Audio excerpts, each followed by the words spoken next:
আজ উৎসবের তৃতীয়া পুজোর আনন্দে ইতিমধ্যেই মেতে উঠেছে বাংলা। মণ্ডপে মণ্ডপে দর্শনার্থীদের সেই ভিড় নজরে আসছে। আর এই মুহূর্তে আমরা আদি বাবু বাগানের দিকে নজর রাখি। আমাদের প্রতিনিধি কমলাক্ষ ভট্টাচার্য রয়েছেন আমাদের সঙ্গে সরাসরি। কমলাক্ষ, আজকে তৃতীয়া এবং আজকেই আমরা দেখতে পাচ্ছি মণ্ডপে মণ্ডপে মানুষের ঢল। রীতিমতন উৎসবের আমেজে মেতে উঠেছে বাংলা। আদি বাবু বাগান, সেখানে তুমি রয়েছো, সেখানকার আবহটা কি?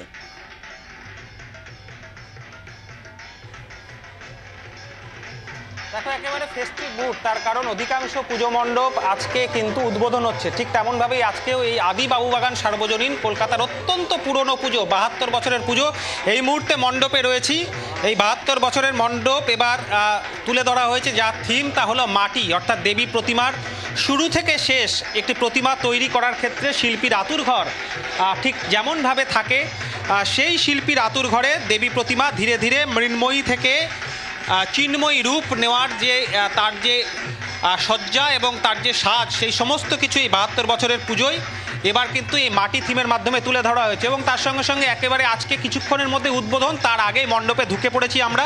তুমি দেখতেই পাচ্ছ সেই শিল্পীর যে আতুর ঘর থেকে দেবী নিজে চিন্ময়ী হয়ে উঠেছেন, সেই অপরূপ দেবী মূর্তি এই মুহূর্তে আমরা দেখতে পাচ্ছি। সত্যি দক্ষিণ কলকাতার এই আদি বাবু বাগান সর্বজনীনের এই পুজোর এবারের যে দেবী মূর্তি আলাদাভাবে নজর কাটছে। এবং তার সঙ্গে সঙ্গে পুজো উদ্যোক্তা থেকে শুরু করে এলাকার মানুষ, এলাকার মহিলারা তারা মেতে উঠেছেন। তার কারণ তৃতীয়াতেই উদ্বোধন, আর কিছুক্ষণের মধ্যেই বিধানসভার অধ্যক্ষ তিনি আসবেন, উদ্বোধন করবেন। তার আগে কিন্তু একেবারে ফেস্টিভ মুড।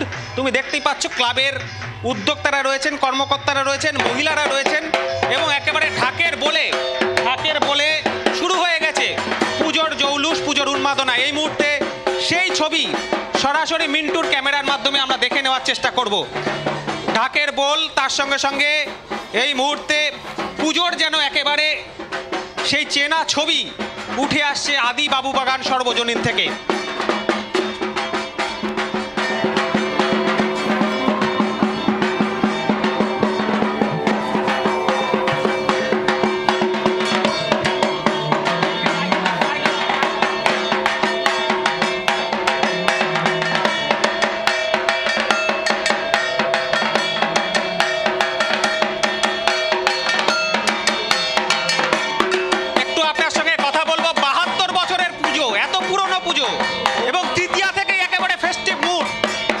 প্রত্যেক বছরই আমরা রবিবার থেকে ওপেনিংটা করি, যাতে পাড়া সবাই একসঙ্গে মিলেমিশে থাকতে পারে। তো এবছরও রোববার তৃতীয়া পেয়ে গেছি আমরা।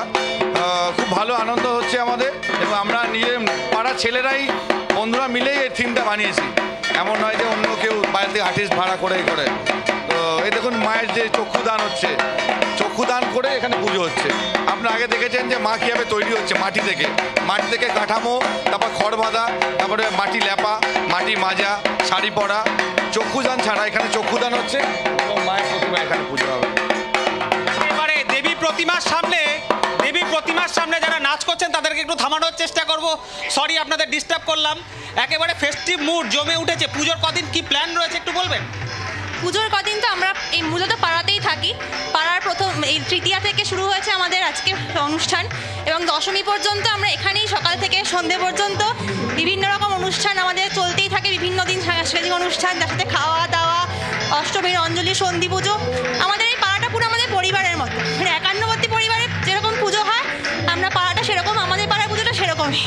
তৃতীয়াতেই মনে হচ্ছে যেন অষ্টমীর ছোঁয়া, মানে এতটা উদ্দীপনা আপনাদের মধ্যে। হ্যাঁ, এবারে কারণ অষ্টমী তো একদম ভোরবেলায়, তখন তো অনেককে নাও পেতে পারি, সেই জন্য এখন থেকেই সব তোড়জোড় শুরু হয়ে গেছে। আর আমাদের এবার ৭২ বছরের পুজো, কাজেই আমরা ভীষণভাবে আনন্দ করতে চাই। দেখতেই পাচ্ছ বিভিন্ন বয়সীরা রয়েছেন, একটু কথা বলবো। পুজোর কদিন কি পাড়ার এই মণ্ডপ নাকি প্যান্ডেল হপিং গোটা কলকাতা জুড়ে? একদম পাড়ার মণ্ডপ, পুরোপুরি এখানে বসে গল্প আড্ডা খাওয়া দাওয়া পুরো। দেখতেই পারলে যে একেবারে বিভিন্ন বয়সীরা, ক্লাবের যারা ছেলেরা তারা রয়েছেন, বিভিন্ন বয়সীরা নিজেরা হাতে এই মণ্ডপ গড়েছেন, এই থিম বানিয়েছেন, যে থিমের নাম মাটি। এবার দক্ষিণ কলকাতা শুধু নয়, গোটা কলকাতার অন্যরকম আকর্ষণ হতে চলেছে এই আদি বাবু বাগান সর্বজনীনের কলকাতা শহরের পুরনো এই পুজো। বাংলার আওয়াজ, বাঙালির আবেগ, জি 24 ঘন্টা।